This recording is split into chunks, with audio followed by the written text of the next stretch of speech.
Shri Antony John. Sir, രാജ്യത്ത് പ്രവാസികൾക്കായി ക്ഷേമ പദ്ധതികൾ ഏറ്റവും കാര്യക്ഷമമായി നടപ്പിലാക്കി വരുന്ന സംസ്ഥാനമാണ് നമ്മുടെ ഈ കൊച്ചു കേരളം.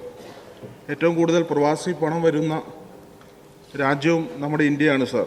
ലോകബാങ്കിൻ്റെ കണക്കനുസരിച്ച് കഴിഞ്ഞ സാമ്പത്തിക വർഷം പ്രവാസികൾ ഇന്ത്യയിലേക്ക് അയച്ചത് ഏതാണ്ട് 10 ലക്ഷം കോടി രൂപയാണ്.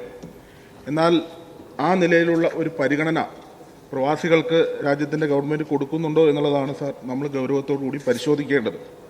അതിലൊരു കാര്യം മാത്രം നമ്മൾ ചിന്തിച്ചാൽ, ഈ ഏറ്റവും കൂടുതൽ ഗൾഫിലേക്കും ഗൾഫിൽ നിന്നുമുള്ള യാത്രക്കാരുടെ എണ്ണം കൂടുന്നതനുസരിച്ച് വിമാന ചാർജ് വർധനയുടെ കാര്യത്തിൽ കേന്ദ്ര സർക്കാർ എടുക്കുന്ന ഒരു സമീപനമുണ്ട്. പ്രത്യേകിച്ച് ഫെസ്റ്റിവൽ സീസണുകളിൽ വിമാന ടിക്കറ്റ് ചാർജ് യാതൊരു ലക്കും ഇല്ലാതെ വർദ്ധിപ്പിക്കാൻ വിമാന കമ്പനികൾക്ക് അനുമതി നൽകുന്ന ഒരു സ്ഥിരം രീതിയുണ്ട് സാർ.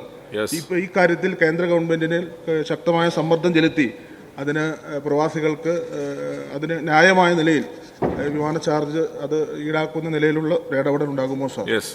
മിനിസ്റ്റർ.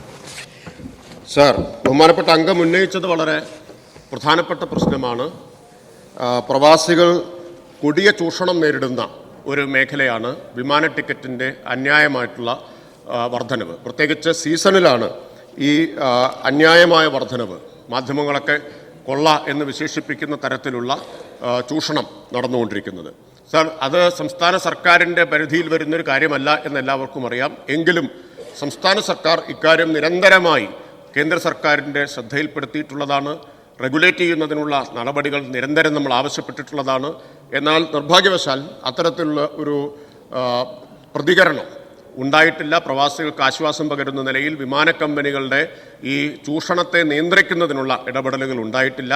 കേരളത്തിൽ നിന്ന് തെരഞ്ഞെടുക്കപ്പെട്ടു പോയ MP-മാർക്ക് ഇക്കാര്യത്തിൽ വലിയ ഉത്തരവാദിത്വമുണ്ട്. ഇത് പാർലമെൻറ്റിൽ ഉന്നയിക്കുന്നതിനും പ്രവാസികൾക്ക് വേണ്ടി ഈ ചൂഷണം അവസാനിപ്പിക്കാനുള്ള ഒറ്റക്കെട്ടായ ഇടപെടലുകൾ നടത്തുന്നതിനുമുള്ള ഉത്തരവാദിത്വം MP-മാർ വിനിയോഗിക്കുമെന്നാണ് ഞാൻ പ്രതീക്ഷിക്കുന്നത്, സർക്കാർ പ്രതീക്ഷിക്കുന്നത്. സർ, ഈ ലോക കേരള സഭയിൽ ഈ കാര്യങ്ങൾ ഉൾപ്പെടെ ചർച്ച ചെയ്തിരുന്നു. നമ്മുടെ എല്ലാ MP-മാരും ഇതിൽ പങ്കെടുത്തിരുന്നുവെങ്കിൽ അവർക്ക് ഇതിൻ്റെ ഗൗരവവും ഈ പ്രശ്നത്തിൻ്റെ എത്രത്തോളം ആഴമുള്ളതാണ് എന്നും മനസ്സിലാക്കാനും കഴിയുമായിരുന്നു. Second question. സർ, ഇന്ത്യയിൽ ആദ്യമായി പ്രവാസി സംരക്ഷണത്തിനായി വകുപ്പ് രൂപീകരിച്ച് നടപ്പിലാക്കിയത് EK നായനാർ സർക്കാരിൻ്റെ കാലത്താണെന്നുള്ളത് നമുക്ക് അഭിമാനിക്കാം സർ. പ്രവാസികാര്യ വകുപ്പിനെ കൂടുതൽ കാര്യക്ഷമമായി മുന്നോട്ട് കൊണ്ടുപോകുന്നതിന് നോർക്ക റൂട്ട്സ് വഴി നിരവധി നൂതന ക്ഷേമ പദ്ധതികൾ നടപ്പിലാക്കാനും 2016 മുതൽ ഈ 2 ഗവൺമെൻറ്റുകൾക്കും സാധിച്ചിട്ടുണ്ട്. അതിൻ്റെ ഏറ്റവും ഒടുവിലത്തെ ഉദാഹരണമാണ് സാർ ലോക കേരള സഭ.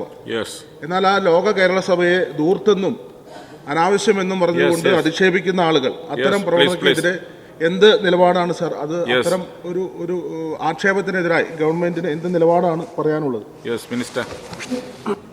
സാർ, ലോക കേരള സഭയുടെ പ്രാധാന്യത്തെക്കുറിച്ചും അതിൻ്റെ ഉദ്ദേശ ലക്ഷ്യങ്ങളെക്കുറിച്ചും വിശദമായി തന്നെ മറുപടിയിൽ ആദ്യം പറഞ്ഞിട്ടുണ്ട്. ഞാനത് ആവർത്തിക്കുന്നില്ല.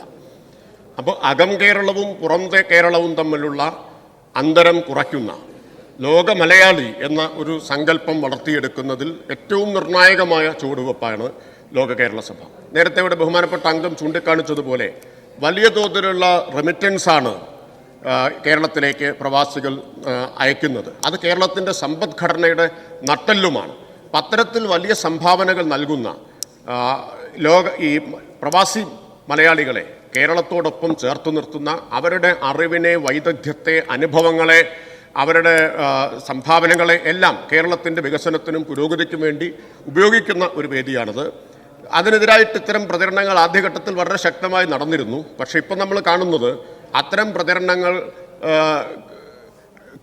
വിശ്വാസ്യതയില്ലാതായി എന്നതുകൊണ്ടും ആ പ്രചരണം നടത്തിയവർ തന്നെ പതുക്കെ പതുക്കെ ക്ഷീണിച്ച് അതിൽ നിന്ന് പിൻവാങ്ങുന്നതുമായിട്ടുള്ള കാഴ്ചയാണ് ഇപ്പോൾ നമ്മൾ കാണുന്നത്. ലോക കേരള സഭയുടെ ചെലവുകൾ ഇപ്പോൾ പ്രധാനമായിട്ടും സ്പോൺസർഷിപ്പിലൂടെയും മറ്റുമാണ് സമാഹരിക്കുന്നത്. അതുകൊണ്ട് തന്നെ ധൂർത്ത് എന്ന് ആരോപിച്ചവർക്ക് ഇപ്പോൾ അതിൽ നിന്ന് പിൻവാങ്ങേണ്ടി വന്നിരിക്കുന്നു എന്നുള്ളത് ഒരു നല്ല കാര്യമാണ്.